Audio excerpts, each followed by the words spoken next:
वो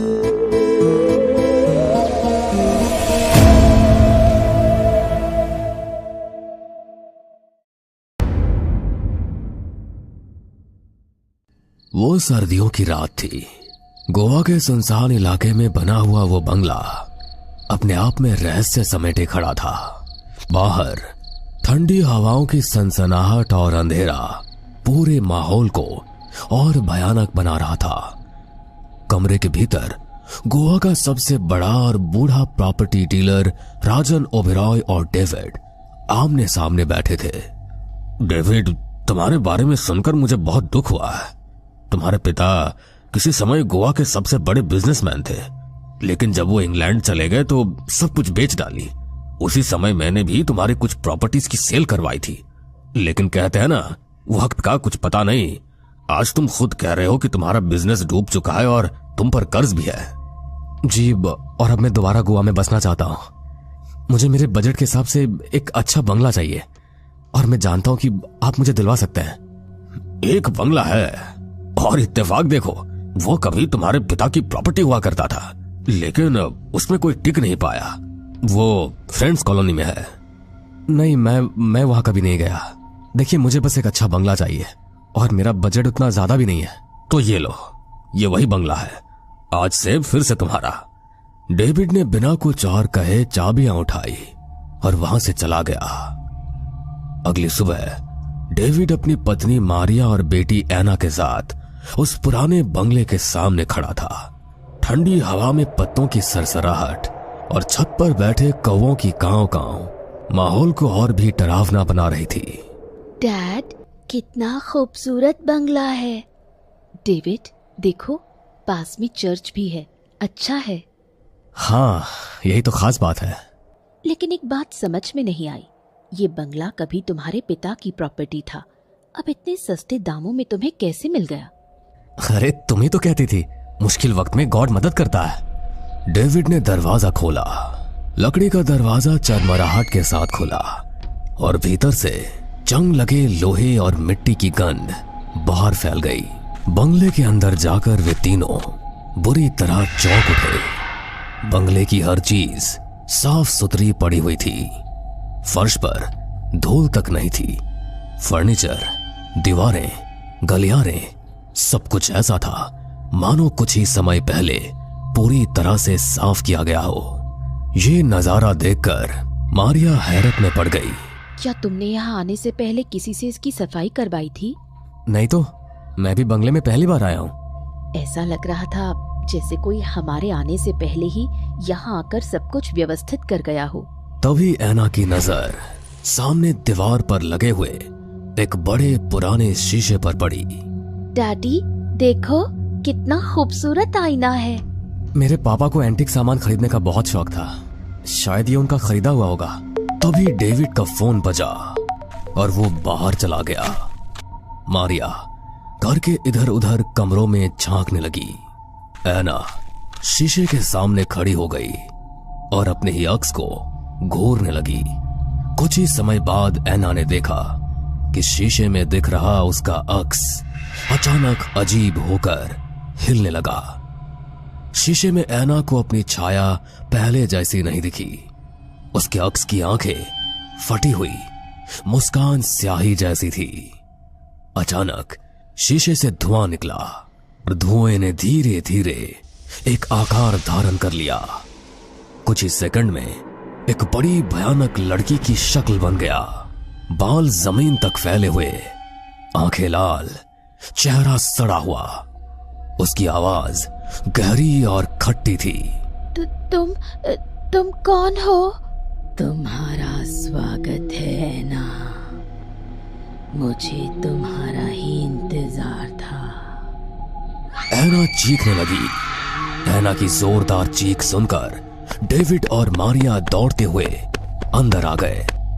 उन्होंने देखा कि एना बेहोश पड़ी थी। ओ माय गॉड, इसे क्या हुआ? एना अचानक उठ बैठी और अजीब सा हंसने लगी। मैं तो मजाक कर रही थी। रात में सबने खाना खाया और सोने चले गए। आधी रात में अचानक मारिया की आंख एक कटकट जैसी आवाज से खुल गई। आवाज किसी हड्डी चबाने जैसी आ रही थी। मारिया बाहर निकली और आवाज तेज होती चली गई। आवाज पास के कमरे से आ रही थी। धीरे धीरे मारिया कमरे के अंदर घुसी।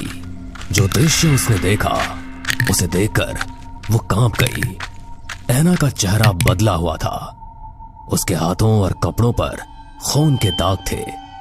ऐना एक बिल्ली के मांस को चबा रही थी। बिल्ली खून से लथपथ थी। ऐना का चेहरा भयानक था। आंखों में एक अजीब लाल चमक थी और मुंह पर दिखती मुस्कान मनहूस थी। ऐना, ये क्या कर रही हो? मारिया की चीख सुनकर डेविड दौड़कर आ पहुंचा और भयानक दृश्य देखकर ठिठक गया। एक पल में ऐना का शरीर हवा में उछल गया। एकाएक ऐना के मुंह से एक गहरी आवाज गूंजी। तुझे मरना होगा। पहले तेरी आंखों के सामने मैं तेरी बेटी को मार दूंगी। भयानक स्वर के साथ ही ऐना का शरीर सामान्य मुद्रा में गिर पड़ा। डेविड और मारिया तुरंत ऐना को अस्पताल ले गए। डॉक्टर ने कई जांच की। देखिए, शारीरिक तौर पर ये ठीक है, शायद प्रॉब्लम ये मानसिक है। मैं कुछ दवाई दे रहा हूं। घर लौटने के बाद दवाई दी गई, पर अगले कुछ दिनों में ऐना की हालत दिन ब दिन बिगड़ती चली गई। एक दिन मारिया डेविड से बोली, मुझे ऐसा लगता है कि हमारी बेटी के अंदर किसी इविल स्पिरिट का साया है। डॉक्टर ने जितने भी चेकअप किए हैं वो सब बिल्कुल परफेक्ट निकले। अब तुम बताओ, हमें क्या करना चाहिए? मैं विश्वास करती हूँ कि शैतान का अस्तित्व है। मैं फादर से मदद लूंगी। जब से हम यहाँ आए हैं हम चर्च तक नहीं गए। कुछ देर बाद वो दोनों चर्च के अंदर खड़े हुए थे। चर्च के अंदर सन्नाटा पसरा हुआ था।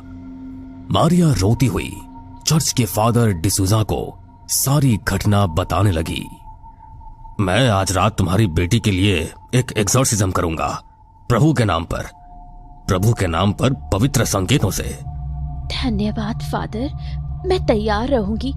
हमारी बेटी को बचाइए। घर में एक अजीब से सन्नाटे के बीच फादर डिसूजा पहुंचे, अपने साथ क्रॉस, होली वाटर और रोजरी के साथ। डेविड और मारिया बेचैनी के साथ खड़े थे। ऐना बिस्तर पर पड़ी थी। उसकी आंखें बंद थी और सांस धीमी थी। हम प्रभु यीशु मसीह के नाम पर आते हैं, पिता, पुत्र और पवित्र आत्मा के नाम पर। फादर ने क्रॉस उठाया और होली वाटर की एक छोटी बोतल निकाली। वो कमरे में धीमे धीमे आगे बढ़े और अपने हाथ में क्रॉस थामे बोले, शैतान, मैं तुम्हें आज्ञा देता हूं, यीशु मसीह के नाम पर इस बच्चे के शरीर से निकल जा। मैं तुझे आदेश देता हूं। फादर डिसूजा के इतना कहते ही आना का चेहरा बुरी तरह से भयानक हो गया। उसके बाल कांटों जैसे सीधे हो गए।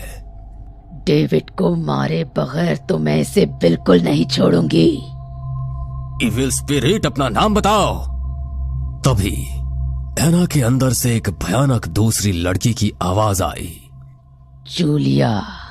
जूलिया का नाम सुनकर डेविड का चेहरा बुरी तरह से चौंक गया और उसकी आंखें सिकुड़ गई।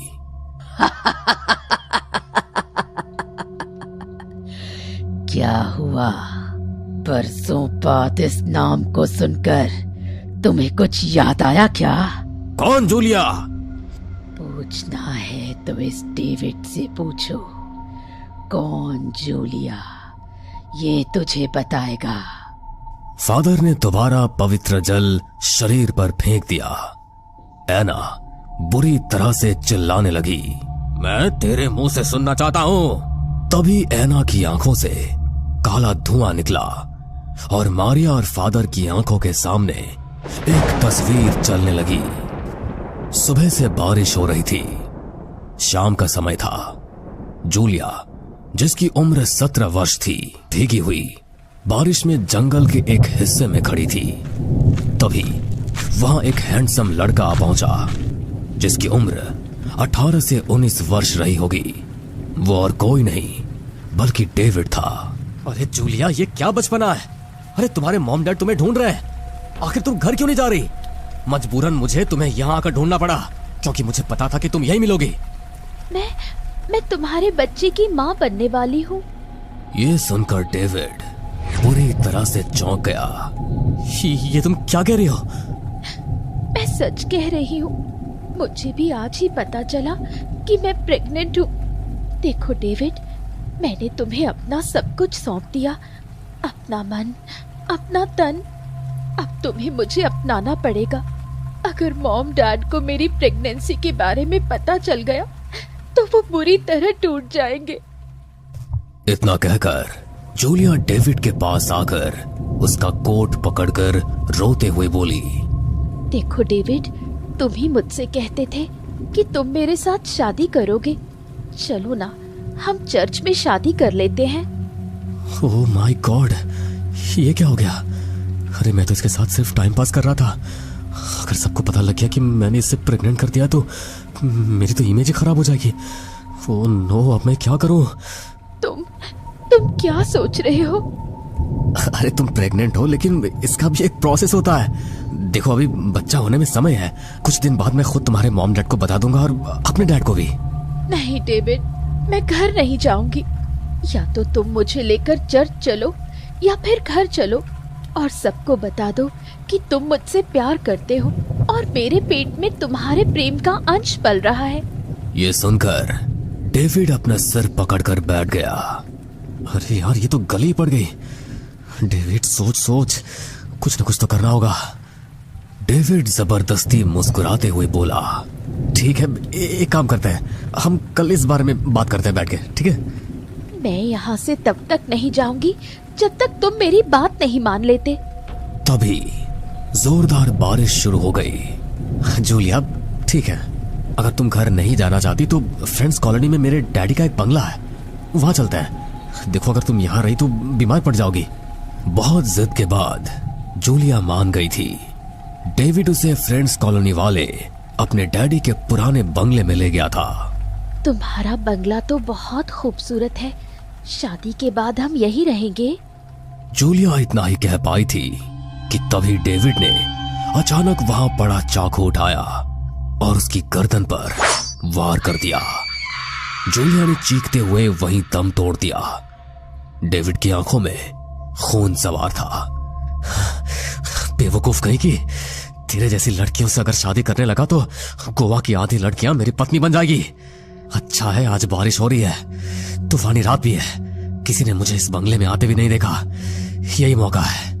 डेविड ने जूलिया की लाश को बड़ी चालाकी से अपने गार्डन में गाड़ दिया और मारिया वो फादर डिसूजा होश में लौट आए। अब तुम बताओ फादर, तुम्हारे सामने जो डेविड खड़ा है, क्या इसे जिंदा छोड़ देना चाहिए?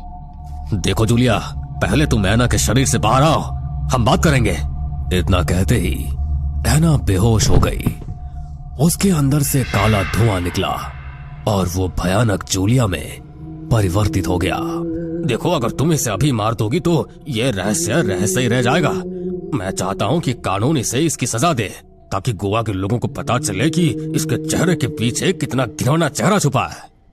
ठीक है फादर, गार्डन में अभी भी मेरी अस्थियां हैं जिनका अंतिम संस्कार नहीं हुआ। जब तक उनका संस्कार नहीं होगा मुझे शांति नहीं मिलेगी। तुम पर भरोसा करके मैं इसे जिंदा छोड़ रही हूँ। इतना कहकर जूलिया वहां से गायब हो गई। फादर डिसूजा ने तुरंत पुलिस को फोन किया।